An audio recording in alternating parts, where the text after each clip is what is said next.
Hi, xin chào các bạn. Thì như tiêu đề mình có nói là video này mình sẽ so sánh chi tiết giữa Ray-Ban Meta 2 Gen 1 và Ray-Ban Meta 2 Gen 2. Thì dành cho những bạn mà đang sở hữu Gen 1 muốn nâng cấp lên Gen 2 á, thì muốn biết nó khác nhau chỗ nào, chụp hình đẹp hơn hay không, pin thì nghe nói lâu hơn nhưng mà không biết nó lâu như thế nào. Thì ok, trong video này mình sẽ so sánh chi tiết nha. Còn đối với những bạn mà dự định mua cả hai chiếc kính này nè thì xem hết video này để biết nó khác nhau chỗ nào để mua đúng loại nha.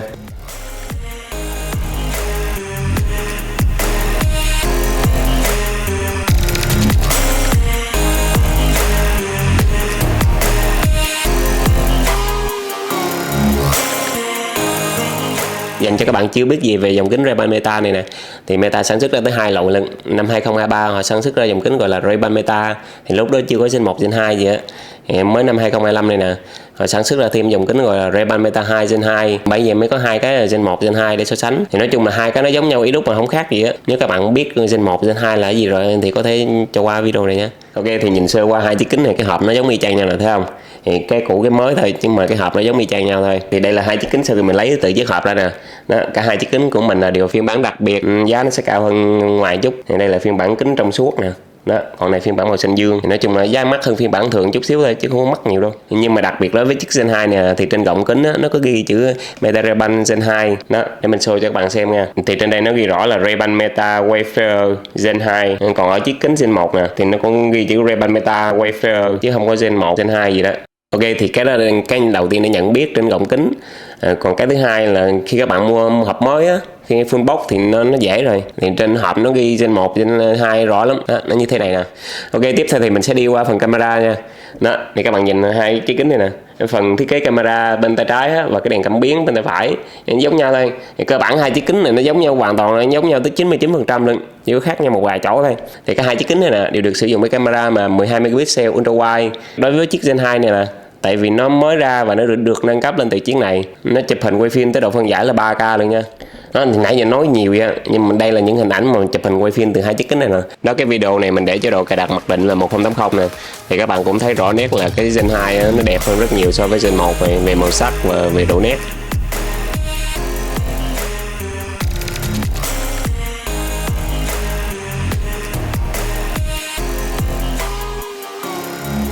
Đây là cài đặt độ phân giải 3K nè. Thì nếu các bạn xem trên iPad hoặc trên điện thoại á, thì thấy video này so sánh hai cái giống nhau lắm, không khác biệt nhiều. Nhưng mà nếu xem trên cái màn hình to á, thì mới thấy rõ sự khác biệt là cái Gen 2 đẹp hơn Gen 1.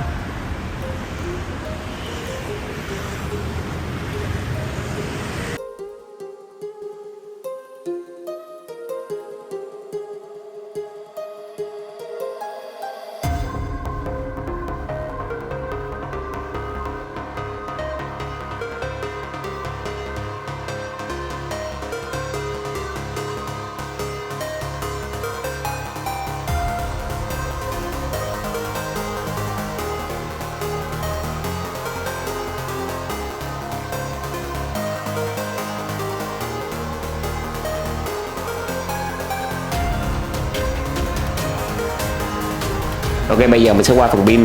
Thì đó, chiếc Gen 2 này là nâng cấp của bản Gen 1 mà, nên pin nó cũng sẽ được cải tiến hơn. Thì theo Meta công bố là pin của nó sử dụng lên tới 8 tiếng lận, và chiếc hộp cấp thêm là 48 tiếng nữa. Còn đối với chiếc Gen 1 này nè là pin sử dụng tới 4 tiếng thôi, và chiếc hộp cấp qua 32 tiếng. Đó, thì chiếc pin của chiếc Gen 2 này gần như gấp đôi của Gen 1. Đó, thì theo công bố là vậy thôi, nhưng mà thời gian sử dụng thực tế là chiếc Gen 1 này chắc là tại mình mua lâu rồi, mình sử dụng pin nó dạo này chai pin hay sao nó mau hết, rồi sử dụng từng chừng tiếng rưỡi 2 tiếng là hết thôi.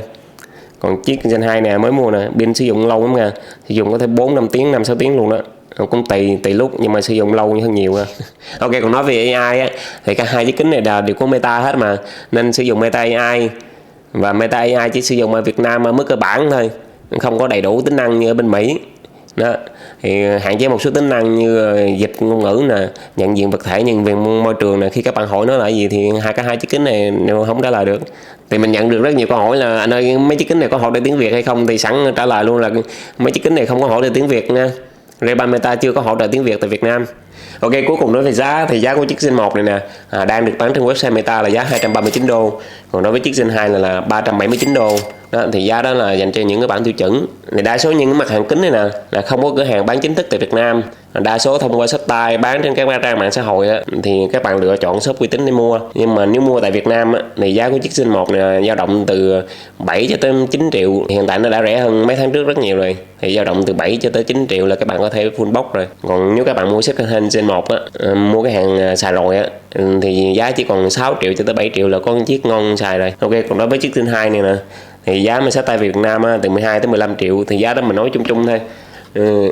Còn tùy cái loại các bạn chọn nữa. Ví dụ cái loại các bạn chọn là phiên bản màu sắc giới hạn nè, cái gọng kính màu sắc làm sao, hoặc cái gọng kính có phiên bản giới hạn nữa, thì càng giới hạn nó càng mắc đó. Thì trong video này chỉ có vậy thôi, mình làm so sánh nhanh để các bạn chưa biết gì để tìm hiểu mua chiếc kính Ray-Ban Meta 2 thì sẽ hình dung ra được Gen 1 Gen 2 khác như thế nào. Còn đối với những bạn đang sở hữu Gen 1 á, muốn nâng cấp lên Gen 2 thì không biết băn khoăn, không biết nâng cấp như thế nào, thì đó mình đã giải thích chi tiết hình ảnh rồi luôn rồi. Nếu các bạn thích video này cho mình xin một like, một share và nhớ nhấn nút đăng ký nha, nhấn luôn nút chuông để theo dõi những video mới nhất của mình. Hẹn gặp lại các bạn ở video sau. Bye bye.